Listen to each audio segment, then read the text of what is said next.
નમસ્કાર, રિયલ નેટવર્કમાં આપનું સ્વાગત છે. સમાચારની શરૂઆત કરીએ મુખ્ય સમાચારથી.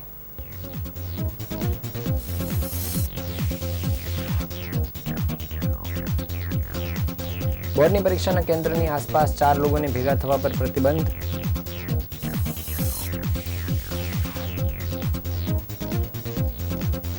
વરઘોડામાં ગીતો વગાડવા બાબતે ડુમ્મસમાં એક જ જૂથના 2 લોકો વચ્ચે મારોમાર.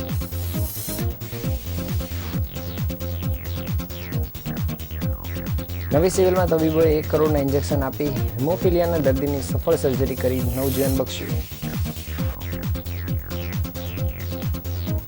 અડાજણમાં મોડી રાત્રે સિગરેટના ઝઘડામાં ચપ્પુ મારી યુવકની હત્યા.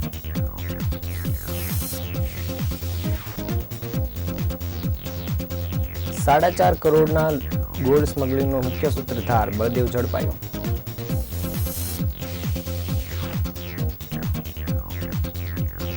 જહાંગીરપુરામાં જૂના ઝઘડાની અદાવત રાખી મજાક મસ્તીમાં મિત્રની હત્યાની કોશિશ.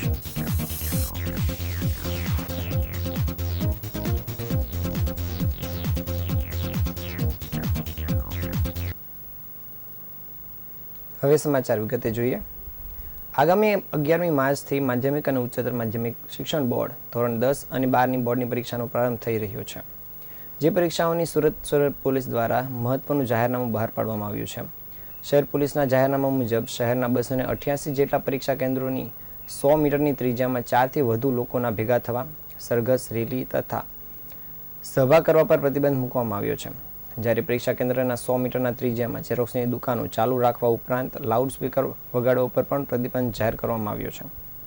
રાજ્ય શિક્ષણ બોર્ડ દ્વારા ગુજરાતમાં માધ્યમિક અને ઉચ્ચતર માધ્યમિક શિક્ષણ બોર્ડની પરીક્ષાનું ટાઈમટેબલ જાહેર કરી દેવામાં આવ્યું છે. 11મી માર્ચથી 26મી માર્ચ સુધી બોર્ડની પરીક્ષાનું આયોજન કરવામાં આવ્યું છે. વિદ્યાર્થીઓ શાંતિપૂર્ણ માહોલની અંદર પરીક્ષા આપી શકે અને તેઓને કોઈ અગવડતા અથવા ખલેલ ન પહોંચે તે માટે શહેર પોલીસ દ્વારા મહત્વપૂર્ણ જાહેરનામું બહાર પાડવામાં આવ્યું છે. સુરત શહેર દ્વારા પોલીસ દ્વારા બહાર પાડવામાં આવેલા જાહેરનામા મુજબ સુરત ડીસીપી હેતલબેનને જણાવ્યું હતું કે સુરત શહેરમાં 288 પોલીસ કેન્દ્રો નક્કી કરવામાં આવ્યા છે. જે કેન્દ્રોની 100 મીટરની ત્રિજ્યામાં કેટલાક કૃત્યો પર પ્રતિબંધ મૂકવામાં આવ્યો છે. જેમાં પ્રથમ તો પરીક્ષા દરમિયાન કેન્દ્રના 100 મીટરની ત્રિજ્યામાં વાહન પાર્ક કરવા, જાહેર સભા કરવી, સરઘસ કરવી, રેલીઓ કાઢવા પર પ્રતિબંધ મૂકવામાં આવ્યો છે. પરીક્ષાના 100 મીટરના ત્રિજ્યામાં ઝેરોક્સ મશીનની દુકાનો ચાલુ રાખવા પર પણ પ્રતિબંધ જાહેર કરાયો છે. આ સાથે લાઉડસ્પીકર વગાડવા સહિત 4થી વધુ લોકોના ભેગા થવા પર પણ પ્રતિબંધ જાહેર કરવામાં આવ્યો છે. ખાસ પરીક્ષા કેન્દ્રો પર પરીક્ષાર્થીઓને ઇલેક્ટ્રોનિક ડિવાઇસ લઈ જવા પર મનાઈ ફરમાવવામાં આવી છે, જેથી કરી કોપી કેસના બનાવો અટકાવી શકાય. ઉપરાંત પરીક્ષા કેન્દ્રના 100 મીટરની ત્રિજ્યામાં ટ્રાફિકની સમસ્યા ન સર્જાય તે માટે વાહનો પાર્ક કરવા પર પણ મનાઈ ફરમાવવામાં આવી છે. શહેરમાં ઉદ્ભવતી ટ્રાફિકની સમસ્યાઓને ધ્યાનમાં લઈ મેટ્રોની કામગીરી હાલ ચાલી રહી છે તેવા 39 જેટલા પ્રભાવિત વિસ્તારોને આઈડેન્ટિફાઈ કરવામાં આવ્યા છે. શહેરના તમામ પરીક્ષા કેન્દ્રો પર સવારે 9 વાગ્યાથી પરીક્ષાનું આયોજન કરાયું છે. આ માટે શહેરના 219 જેટલા પરીક્ષા કેન્દ્રો એવા છે જ્યાં સામાન્ય દિવસોમાં પણ ટ્રાફિક રહે છે, જેને ધ્યાને રાખીને પોલીસ દ્વારા ખાસ વ્યવસ્થા ઊભી કરવામાં આવી છે.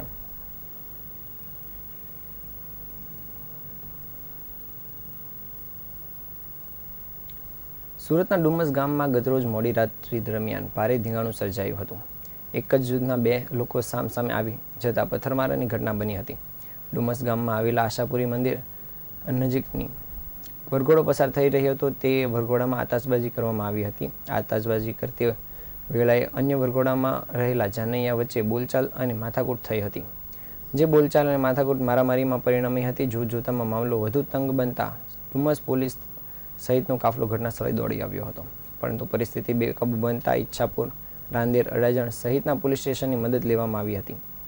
જ્યાં મોડી રાતે ઘટના સ્થળે પહોંચેલા પોલીસના મોટા કાફલા દ્વારા મામલો થાળે પાડવામાં આવ્યો હતો. પોલીસ આવે તે પહેલા 2 જાનૈયાઓ વચ્ચે થયેલી બબાલમાં નજીકમાં પાર્ક થયેલા વાહનોમાં ભારે તોડફોડ કરવામાં આવી હતી. પોલીસે 25થી વધુ લોકોની અટકાયત કરી અલગ અલગ પોલીસ મથકોએ લઈ ગયા હતા. મામલો ફરી ન ગરમાય તે માટે સમગ્ર વિસ્તારમાં હાલ પોલીસનો ચુસ્ત બંદોબસ્ત ખડકી દેવામાં આવ્યો છે.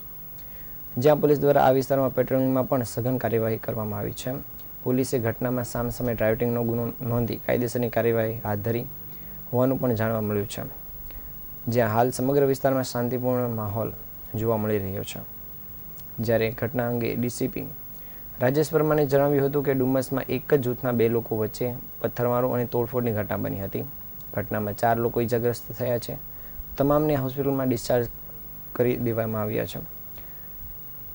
વરઘોડામાં ગીતો કેમ વગાડો છો તેમ કહીને અન્ય જૂથના લોકોએ ઝઘડો કર્યો હતો અને એક જ જૂથના 2 લોકો સામસામે આવી ગયા હતા અને બાખડ્યા હતા. પથ્થરમારો અને વાહનોમાં તોડફોડ કરવામાં આવી હતી, જેથી 14 લોકોની સામે અત્યાર સુધીમાં અટકાયત કરવામાં આવી છે, જ્યારે અન્યોની શોધખોળ હાથ ધરવામાં આવી છે.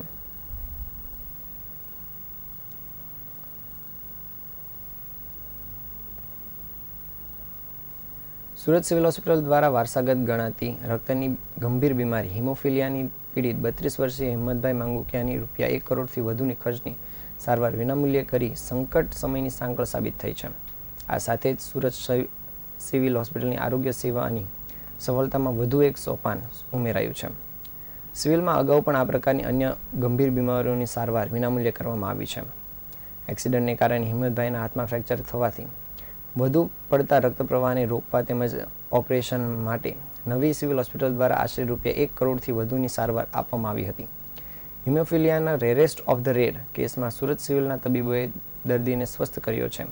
તેમાં હિમોફિલિક દર્દીમાં ભાગ્યે જ જોવા મળતા જટિલ તબક્કાને કારણે તેમની સારવાર માટે નોવા ફેક્ટર 7ના 122 સીસી અને ફીબાના 176 ડોઝ આપવામાં આવ્યા હતા, જેનો ખર્ચ ₹1 કરોડ જેટલો થાય છે.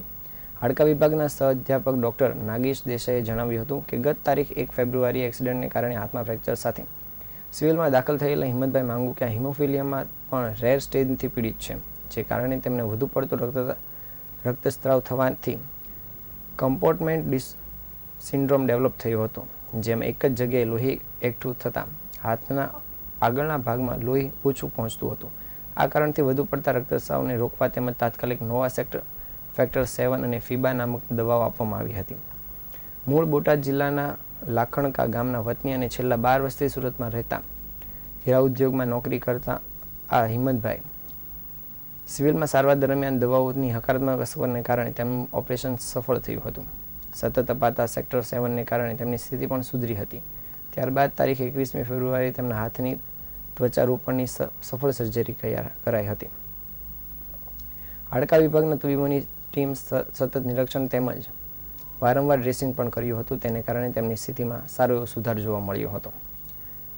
નવી સિવિલ હોસ્પિટલના સુપ્રિન્ટેન્ડન્ટ ડોક્ટર ગણેશ ગોવેકરે વડપણ હેઠળ તેમજ આરએમઓ ડોક્ટર કેતન નાયકના માર્ગદર્શન હેઠળ હાડકા વિભાગના યુનિટ હેડ ડોક્ટર શિવ આચાર્ય, સહઅધ્યાપક ડોક્ટર અંશુલ ગુપ્તા, મદદનીશ પ્રાધ્યાપકો ડોક્ટર નાગેશ દેસાઈ અને ડોક્ટર કુનાલ ચૌધરી, ડોક્ટર સંકેત સુતરિયા સહિતના રેસિડેન્ટ્સની ટીમ અને નર્સિંગ સ્ટાફ દ્વારા આ સારવાર માટે જહેમત ઉઠાવવામાં આવી હતી.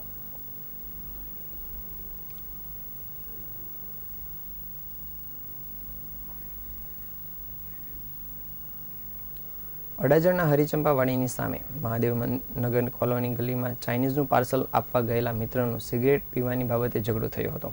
આ ઝઘડામાં 3 હત્યારાઓએ ચાઇનીઝની લારી ચલાવતા યુવકને ચપ્પુના ઘા ઝીકી દેતા ગંભીર ઈજા પહોંચી હતી. લોહીલુહાણ હાલતમાં તેને સારવાર માટે ખાનગી હોસ્પિટલમાં ખસેડવામાં આવ્યો હતો, જ્યાં શનિવારે સાંજે ટૂંકી સારવાર દરમિયાન તેનું મોત થયું હતું. જ્યારે આ બનાવમાં પોલીસે આરોપીઓને પકડી પાડ્યા છે. અડાજણના હરિચંપા પાસે મોડી રાત્રે ચાઇનીઝનું પાર્સલ મંગાવી મિત્રો શું કરતા હતા તે બાબતે ઉચ્ચ પોલીસ અધિકારીઓ તપાસ કરાવે તો સાચી હકીકત સામે આવી શકે એમ છે. અડાજણ પોલીસે જણાવ્યું હતું કે બીજી તારીખે મધરાતે જીતુ કાલિયા પ્રધાન પોતાની ચાઇનીઝની લારી બંધ કરી જમવાનું પાર્સલ હત્યારા વિશાલને આપવા માટે ગયો હતો. જીતુ કાલિયા સાથે તેનો મિત્ર સુનિલ અને અખિલેશ ઉર્ફે કાંચો સાથે ગયા હતા.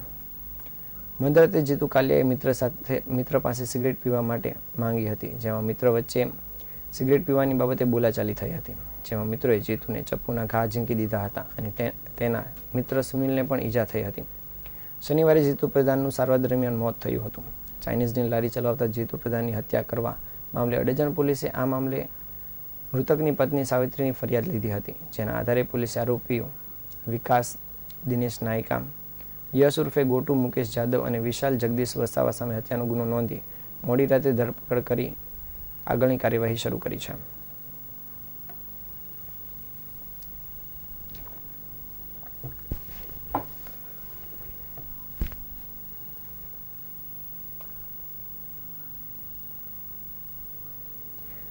દુબઈથી 4.29 કરોડના સોનાની દાણચોરીમાં મુખ્ય સૂત્રધાર બળદેવ કોર્ટમાં હાજર થવા જાય તે પહેલા જ એસઓજીએ શનિવારે બપોરે અઠવાગેટ પાસેથી દબોચી લીધો હતો.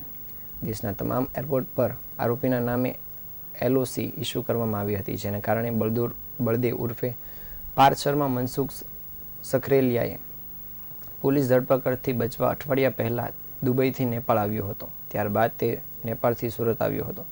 વધુમાં પોલીસે જણાવ્યું હતું કે 29 એપ્રિલ 2023 સુરત એરપોર્ટ પર શારજહાની ફ્લાઇટમાં દુબઈથી ફેનલ માવાણી અને નીરવ ડાવરિયા 9 કિલો સોનું રૂપિયા 4.29 કરોડનું લઈ આવ્યા હતા.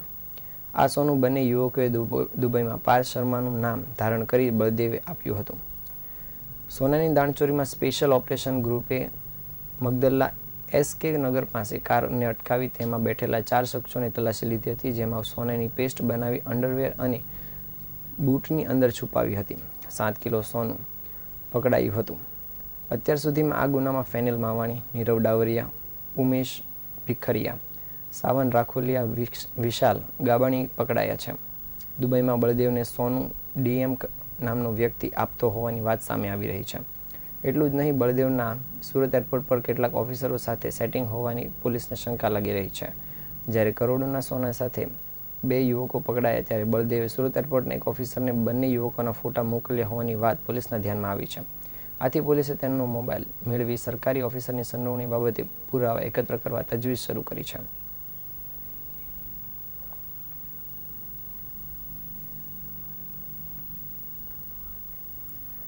જહાંગીરપુરા ખાતે વાલ્મીકી મહોલ્લામાં ગતરોજ રાત્રે મહિલા સહિત 7 ઈસમો લાકડાના ફટકા તથા બેઝબોલ સાથે કેટલાક યુવાનો પર તૂટી પડ્યા હતા.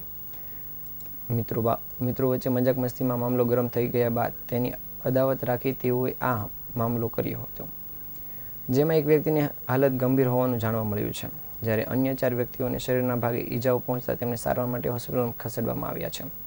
આ સમગ્ર બનાવમાં જહાંગીરપુરા પોલીસે ભોગ બનનાર યુવકની ફરિયાદ લઈ મહિલા સહિત 7 લોકો સામે હત્યાની કોશિશ અને એટ્રોસિટીનો ગુનો દાખલ કરી કાયદેસરની કાર્યવાહી શરૂ કરી છે. વરિયાવ ગામમાં આવેલા હળપતિવાસ માખણીયા ટેકરામાં રહેતા સૌરભ રાઠોડને ગતરોજ 7 લોકોએ સામે હત્યાની કોશિશ અને એટ્રોસિટીની ફરિયાદ નોંધાવી છે. આ ફરિયાદમાં તેમણે જણાવ્યું છે કે હુમલો કરનાર ભાવેશ ઉર્ફે ભોલા તથા તેમના મિત્રોએ ભેગા મળી સૌરભ અને તેના મિત્રો સાથે તારીખ 28 ફેબ્રુઆરીના રોજ મજાક મસ્તીમાં સામાન્ય બોલાચાલી બાદ ઝઘડો થયો હતો. આ ઝઘડાની અદાવત રાખીને ભાવેશ ઉર્ફે ભોલા તેની મમ્મી તથા રાહુલ ચૌધરી, ધર્મેશ ચૌધરી, જયેશ આહિર, આકાશ ચૌધરી ભેગા મળી લાકડાના ફટકા તથા બેઝબોલની સ્ટીક સાથે તેઓની પાસે આવ્યા હતા, જ્યાં તેઓએ સૌરભને અને તેના મિત્રોને ગાળો ભાંડી હતી અને લાકડાના ફટકાથી ઢોર માર માર્યો હતો. સૌરભને લાકડાના ફટકા વડે માર મારી રાહુલ ચૌધરીએ તેના મિત્ર ગણેશને માથામાં બેઝબોલ ફટકારી દેતા તેને હેમરેજ થઈ ગયું હતું.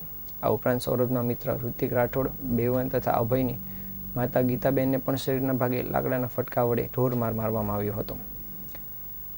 જ્યારે આ બનાવમાં જાનની ધમકી પણ આપવામાં આવી હતી, જેથી આખરે આ સમગ્ર બનાવમાં પોલીસે હુમલાખોરો સામે એટ્રોસિટી સાથે હત્યાની કોશિશનો ગુનો નોંધીને કાયદેસરની કાર્યવાહી શરૂ કરી છે.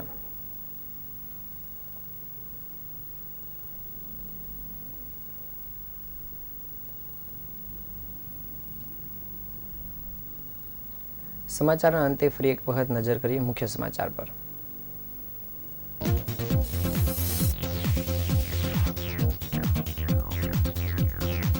બોર્ડની પરીક્ષાના કેન્દ્રોની આસપાસ 4 લોકોને ભેગા થવા પર પ્રતિબંધ.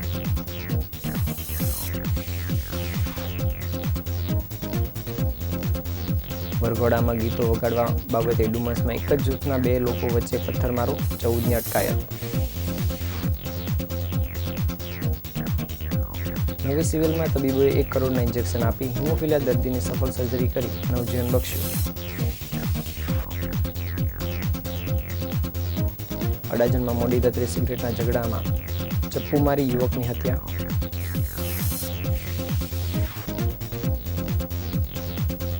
₹4.5 કરોડના ગોલ્ડ સ્મગલિંગનો મુખ્ય સૂત્રધાર બળદેવ ઉર્ફે પાર્થ શર્મા ઝડપાયો.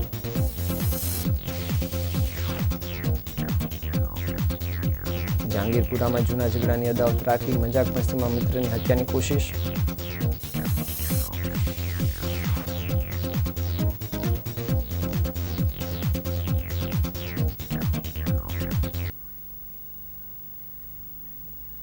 આ હતા આજના સમાચાર. આવતીકાલે ફરી મળીશું નવા સમાચાર સાથે. ત્યાં સુધી રજા આપશો. નમસ્કાર.